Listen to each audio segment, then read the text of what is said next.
Hello, this is a presentation about emergency medicine by Chloe Weitz and Eleanor Jones. So the aims and objectives, we want you to be able to recognise anaphylaxis, to understand how to manage anaphylaxis, how to approach a patient in a cardiac arrest situation, and to be able to correctly fill in a DNAR form to confirm death, write a death certificate, and we'll go through a cremation form at the end. So you're on your first night shift of the week covering the care of the elderly wards, and during the night you're clerking a patient, and one of them happens to be a man called Bob. So this is Bob, and the way we're going to do it is we're going to follow Bob through his journey through hospital. So a little bit about Bob. Bob is an 81-year-old male. He arrives with a productive cough. He's a bit confused, so he's a poor historian. He has a background of left ventricular failure, peripheral vascular disease. He had a STEMI last year and is an insulin-dependent diabetic. He's from a residential home, mobilises with a stick, has no family input. And as you can see, he's on an array of drugs and he has no known drug allergies. So, on examination, the collateral history from the home says that he's more confused than normal, and his AMTS is 2 out of 10, which from his previous EDAMs you can see is a lot lower, as it was 8 out of 10. You listen to his chest, and he has left basal crackles. His heart sounds abnormal, abdomen soft and non-tender. His blood's come back and he's got a raised white cell count and raised urea, and his news is 0. So at the moment we're thinking that this gentleman probably has a community acquired pneumonia, and we need to figure out what its curb score is. So if we go through the curb score, so confusion, he'll score 1 point on that. You need a urea over 7, he scores another point. Respiratory rate over 30 would score another point, but his news is 0. Blood pressure systolic below 90 or diastolic below 60 would score another point, but as we said, his news is 0. And he's 65. So in total, Bob would score a news of 3. And in your OSCE, if you got asked, so how would you treat this? You would say, according to local guidelines, a curb score above 3 would be treating as an inpatient with IV antibiotics, specifically IV coamoxiclav 1.2 grams 3 times a day, and IV clarithromycin 500 milligrams twice a day. So as we can see here on this slide, if it was mild community acquired pneumonia, you can treat with oral antibiotics at home.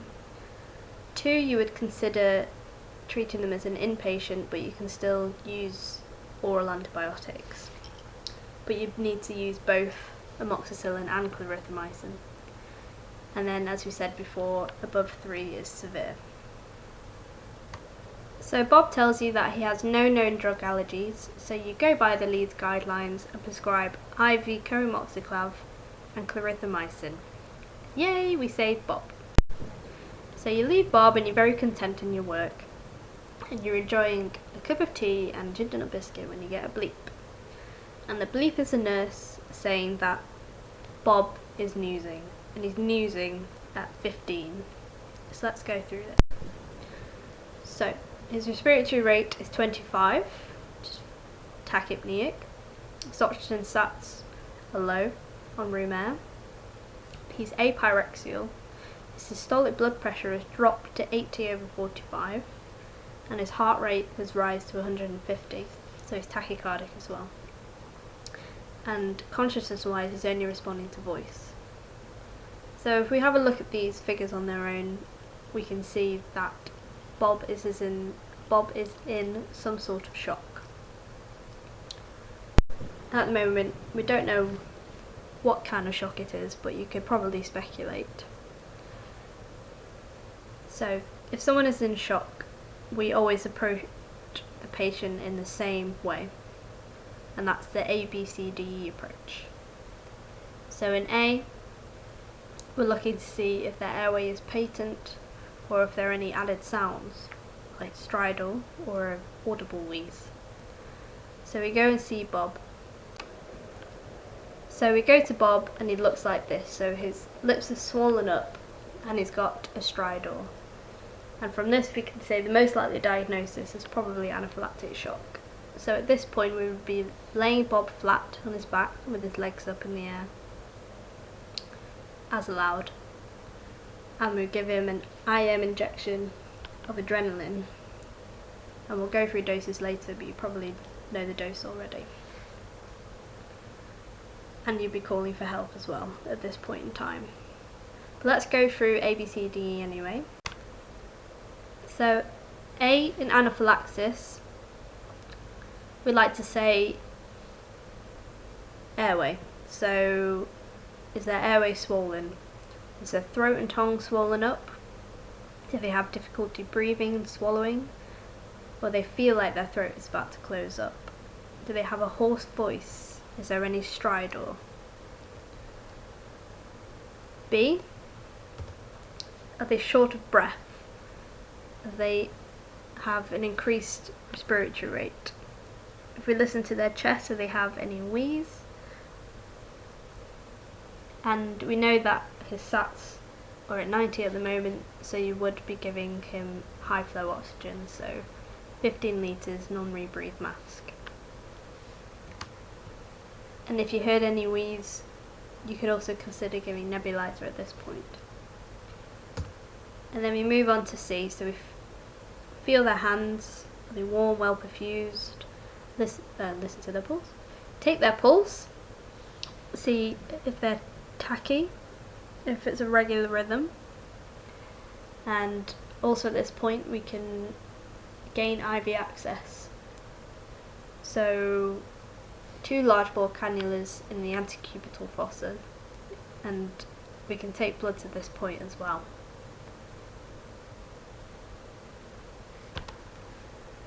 And with our cannulas in, even though Bob probably would have a cannula in at this point as we'd already given him IV antibiotics, we can consider starting Bob on IV fluid challenge. So with Bob's history of ischemic heart disease, we wouldn't want to be overloading Bob. So in him we'd probably be giving an IV fluid challenge of about 250 mils as quick as possible. And consider further boluses if his blood pressure was not picking up, because the greatest threat to life at the moment is his hypoperfusion. And then we move on to D, so disability. Are his pupils equal and reactive to light? What's his GCS? And also you could check blood glucose at this point as well. And then E, the types of thing we're looking for at E are any skin or mucosal changes, any rash. So I've got an example. So this is an example of allergic reaction rash. How will I know if someone is anaphylactic? So anaphylaxis is likely when all of the following 3 criteria are met. If it's sudden onset and rapid progression.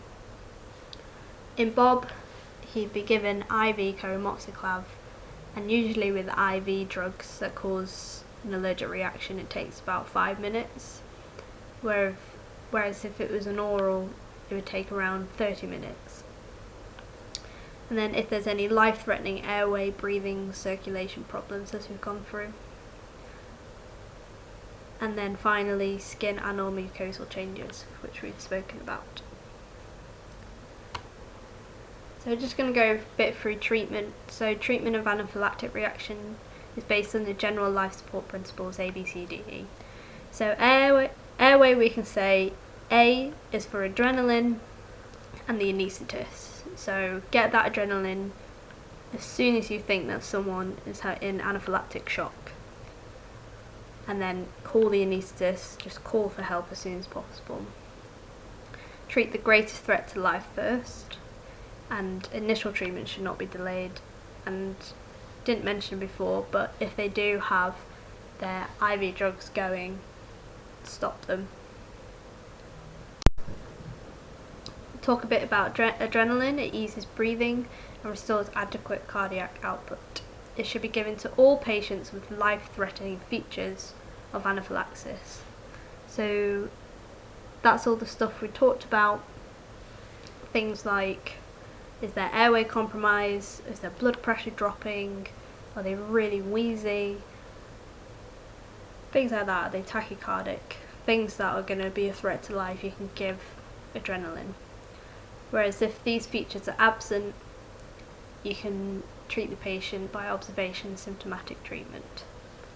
So we'll talk about the dose of adrenaline. It's given IM, and it's 0.5 milligrams IM of 1 in 1,000. And why IM? Because it's a greater margin of safety. Usually only an anaesthetist will give adrenaline IV, and also it doesn't require IV access. And as I said before, this is what you should be giving straight away. And then oxygen as soon as is possible, and we've said before it's 15 litres non-rebreathe mask. And fluids we had a chat about before, and it just depends on age really. So in Bob we said 250 mils fluid bolus, 500 mils if they were a bit elderly and they had no heart problems. And in someone fit and young, you can just whack it in 1 litre as soon as possible. And then antihistamines after initial resus. These help counter histamine-mediated vasodilation and bronchoconstriction. And the dose of chlorphenamine depends on the age. So in Bob, it would be 10 milligrams IM or IV slowly. And we've also got steroids given after initial resus, and these help prevent or shorten protracted reactions. And the dose of hydrocortisone depends on age once again, and it's usually 200 milligrams IM or IV slowly. So I'm sure you've all seen this algorithm before, but we thought we'd put it up, and it just goes through it quite nicely about what we've spoken about already. And these are the doses and things. Endpoints. So this is something that you can say in your OSCE.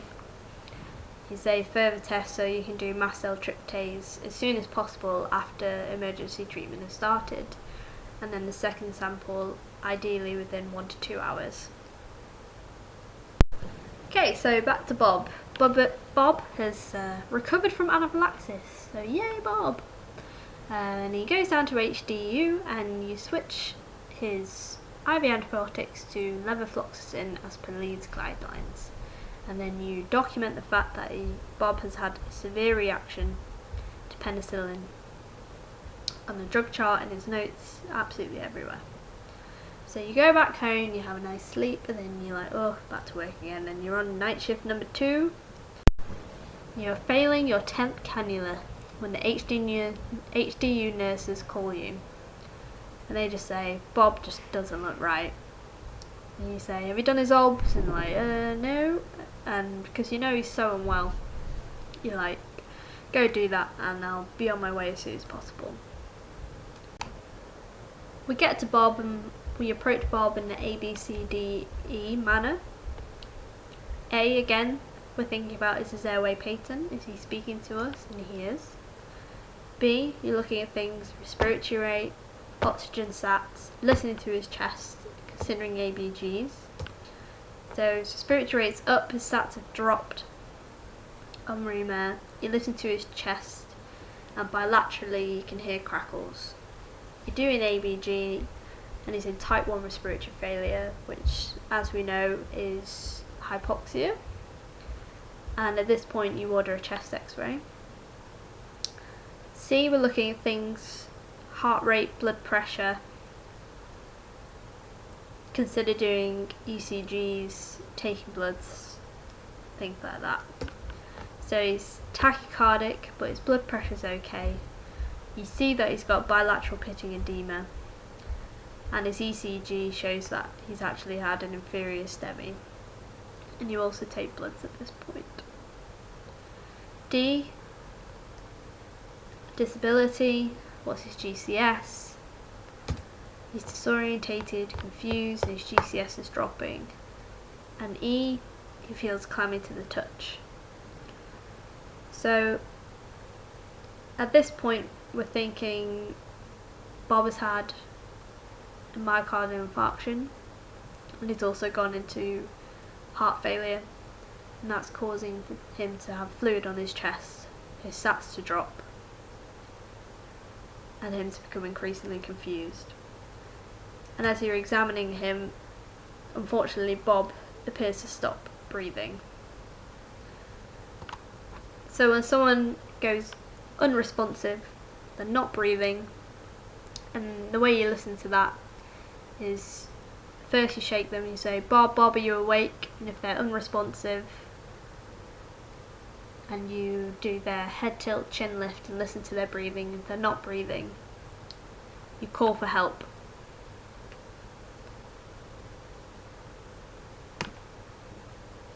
So you're calling for help, you listen to their breathing, and you're also putting your finger on their carotid pulse at the same time to feel for a pulse. And you can also look down their chest to see if there's any chest movements. So you've called for help and they've come, and you get them to call the crash team on 2222, and you start doing CPR. And you're doing CPR at a rate of 30 to 2, at a rate of 100 to 120, and also at a depth of 5 to 6 centimetres. And at this point you would attach the defibrillator pads, stand back and look at what kind of rhythm they're in. So this is the ALS RAT algorithm, and it just goes through the first point. So are they responsive, not breathing, no pulse, call for the resus team 42, and then start CPR as soon as possible and attach the defib pads as soon as possible. And we're looking for a shockable and a non-shockable rhythm.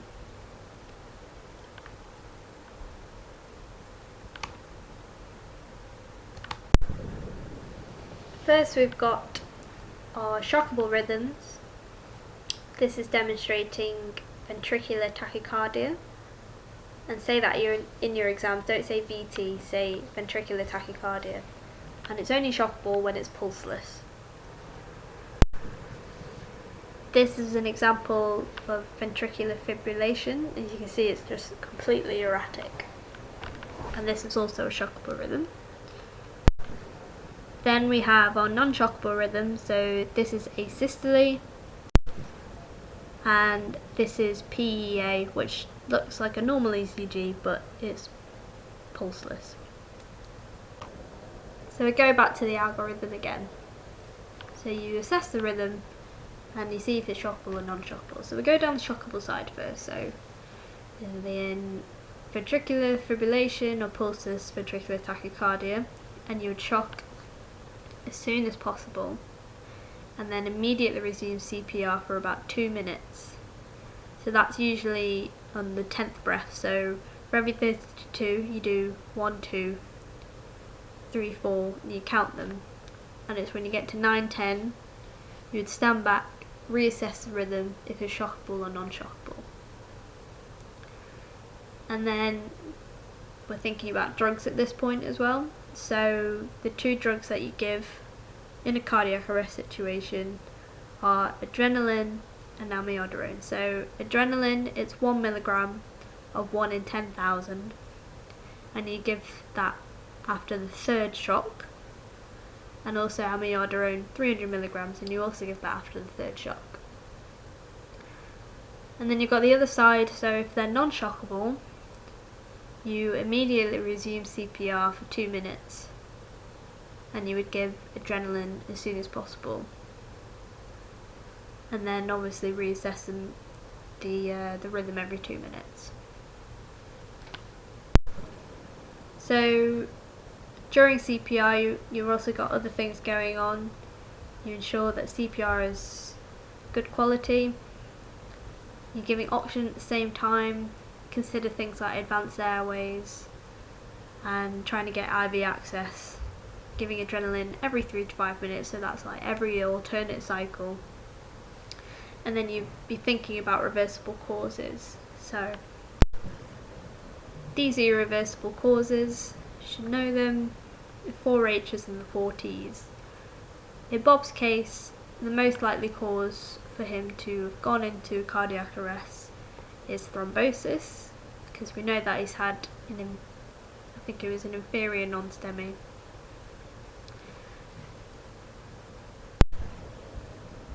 So we did adequate CPR on Bob, and Bob has managed to survive because Bob is really, really tough. And he goes to ICU for a while, and then he's stepped down to go to the wards. So on a post-8 ward round, the consultant decides, due to Bob's comorbidities and frailty, he should have had a DNAR put in place, and they're pretty angry that he didn't have this in the first place. So now we're going to talk a little bit about DNARs. What is a DNAR decision, or a do not attempt resuscitation? It basically means that CPR is not to be attempted when the patient's heart stops or they stop breathing. It's important to note that it does not mean that you stop treating a patient, so you'd still give a patient optimal treatment, but it's just a decision that you make if their heart stops or if they stop breathing. And it usually falls into 2 categories. So the first is when CPR won't achieve life, and that's usually a clinical decision, or if the burden of CPR, as in the actual act of CPR, and the outcome is such that the patient does not want to attempted. So that's benefits versus risk. Who should you discuss DNR decisions with? After you've had conversations between other medical professionals and your consultant, etc., you should always involve the patient in the decision-making process, unless they request otherwise, so they don't want to hear about it, or if they lack capacity to understand the information, weigh up the pros and cons, and relay that information back to you. I think this is an important note, that relatives should not be given the burden of making DNAR decisions. So you shouldn't be going up to a relative and saying, if Bob Hart stops, would you like us to resuscitate Bob? It's not their decision to make, it's a clinical decision, and it's also the patient's decision at the end of the day. But if the patient so wishes, you can talk to the relatives, and they should be involved in the communication process. So how do you go about doing it? So in the situation when there is low clinical benefit for CPR, as in when CPR won't work, it's important to be honest and confident in your approach.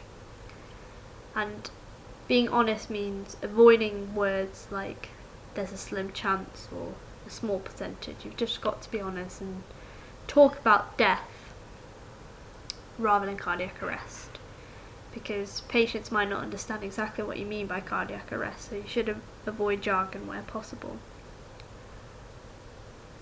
And talk about the consequences of CPR as well.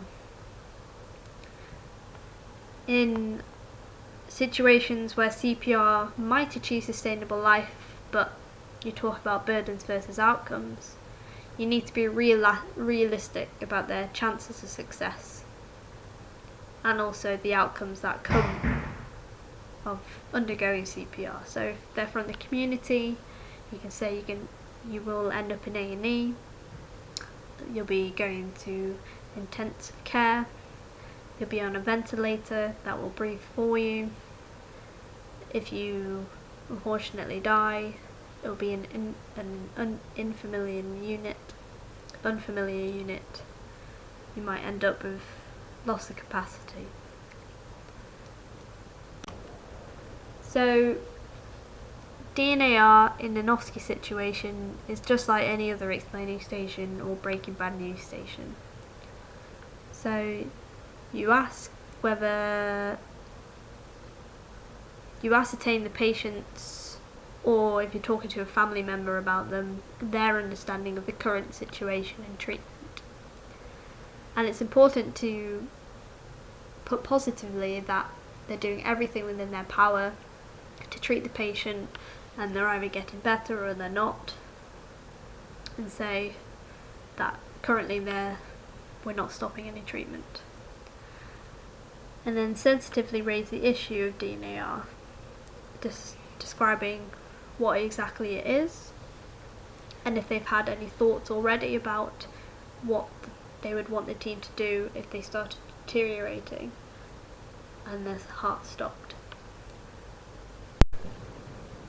So we've put a little blurb together about what you might want to say when you're explaining what resuscitation would involve and what we as a team think. So you could say, we believe as a team that if your condition deteriorates despite our best efforts, if your heart was to stop or you stopped breathing, the chances of you surviving chest compressions and electric shocks to the chest to revive you would be poor.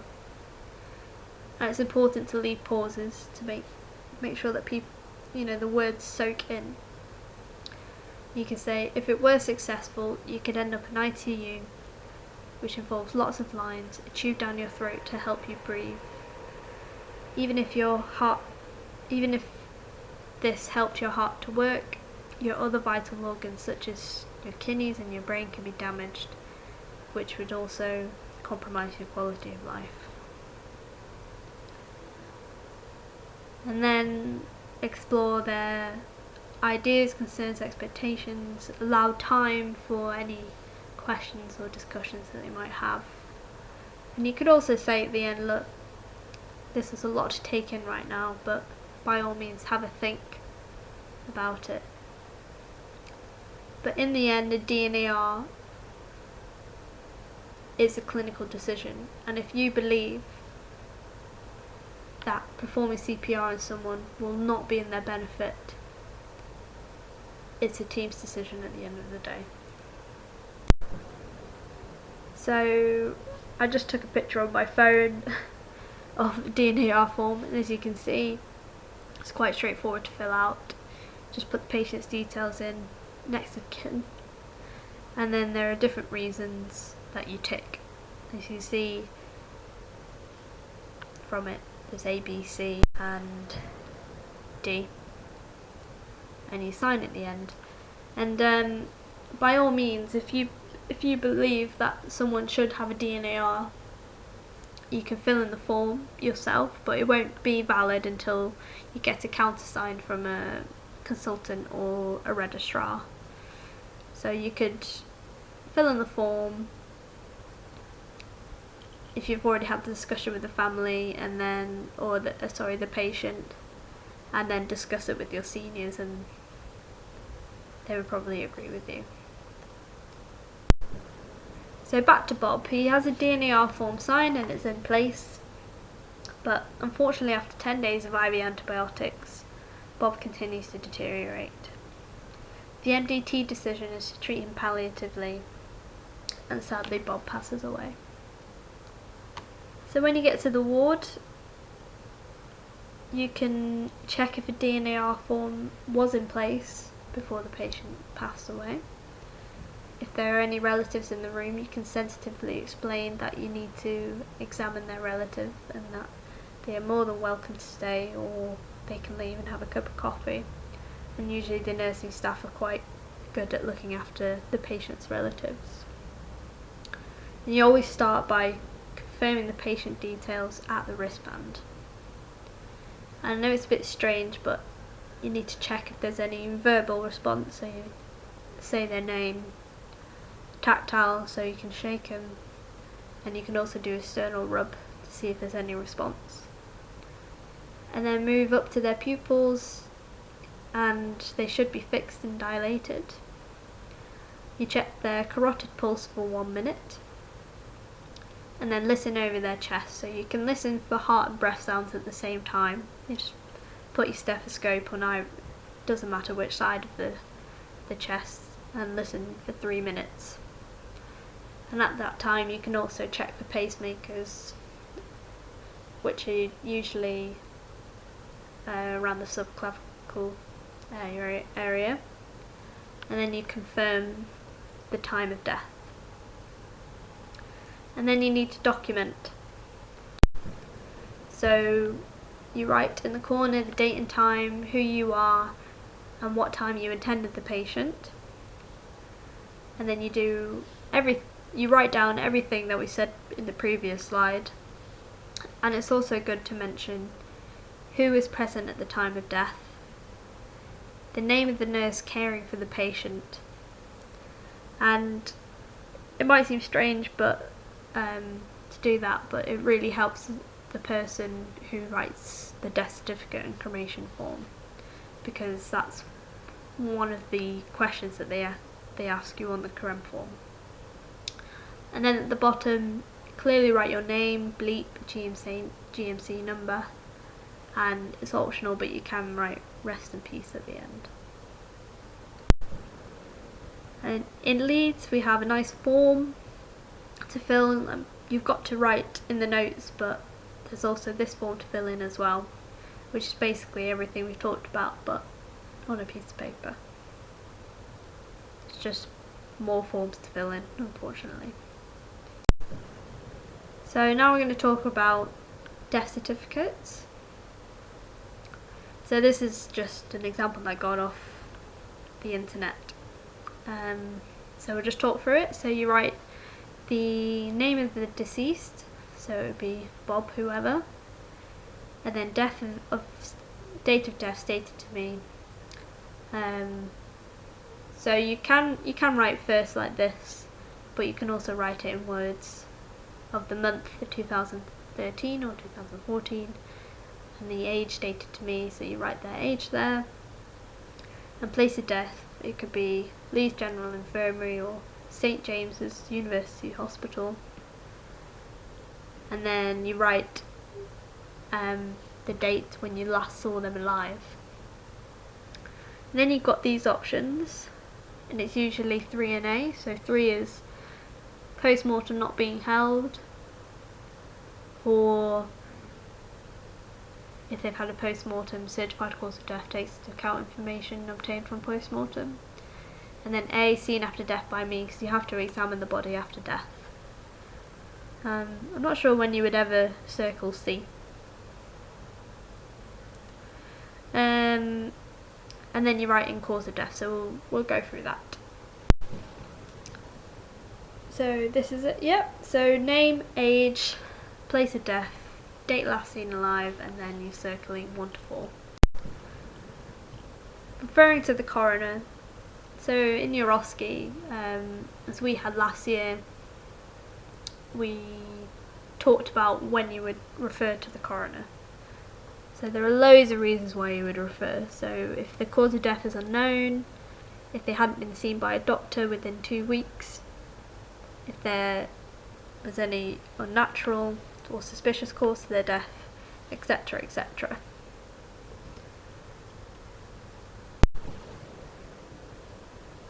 In terms of cause of death, you always discuss it with the consultant before writing it, and it's broken up into 1 and 2. So 1A is the events directly causing death.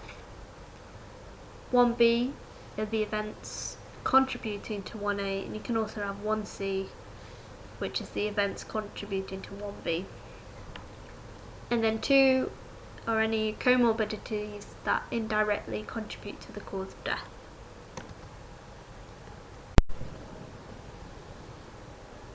In terms of 1A, you need to avoid modes of dying as the only cause of death in part 1A. For example, heart failure given alone does not indicate why the patient died, so you need to put something in 1B.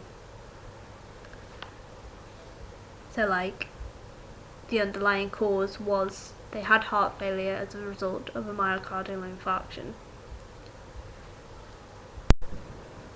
So this is an example that you can do yourself. So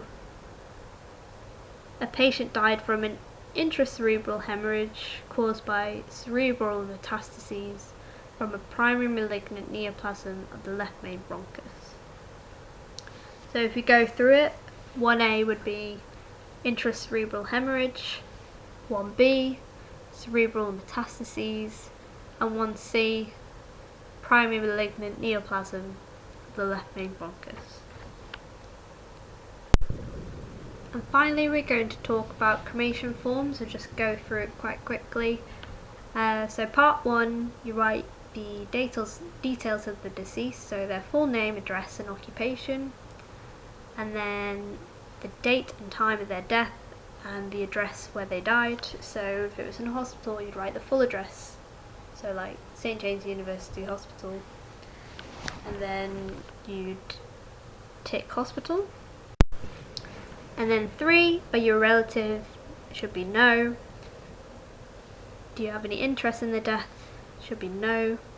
Are you the deceased medical practitioner? Should be no, unless you're their GP. And then you state how long you attended them during their last illness, so basically how long you've known the patient for. And then you need to write the number of days and hours before you last saw them alive. And then 8 is what you fill in after you've inspected the body after death. So the date you've inspected after death, the time, and what examination. So usually you'd write full external examination of the body. And as I said, you'd do that after you've been to the mortuary. So 9, you usually get a big box below it, and it's basically you writing the details about the events which led to their death. So you wouldn't include insignificant details, it's just the relevant details which led to their death. And then 10 is all about, has a post-mortem been done? You write yes or no, and if you know the results, you write them in there. And then 11 is cause of death, so you'd have a box with 1A, 1B, 1C, and then 2. And you just write it exactly how you did it on the death certificate. And then 12 is if they've had any operations, if they're relevant, and you state the date, who performed it, and the nature of the operation. And 13, you'd usually already discuss it with the surgeon. For example, if they've been for surgery the day before or 2 days before, you discussed with the surgeon, what do you think it contributes to the death, and you should be like no. And then this is about the nurse who were with them during their last illness. So you write just sister so and so on ward 17 or whatever, and then 15 you write who was present at the time of death. So I usually write daughters and sons. And if they had any concerns about the cause of death, you write yes or no in 16, it's usually no. And then if you have any doubts, it's usually no. 17's, yeah, usually no. And if you suspect if it was violent or unnatural, it's usually no. And 19 is usually no as well. And then 20 is about, has the coroner been informed? 21, once again about the coroner. And 22, have you given the death certificate? And it's yes, you should be writing the death certificate at the same time as the crem form. And then 23 is about pacemakers and such, and if you hadn't confirmed the death at the time and you don't know if they've had a pacemaker, you can wait to fill this in until you've seen the body in the mortuary. And then it would say, has this implant been removed, and you can say yes or no whether it's there or not. If it hasn't been removed, usually the funeral home will do that. And then part 3 is the statement of truth, and it's basically your details, so your name, your home address, your signature, your GMC number, and then the date. Okay, and that's it. Thank you very much.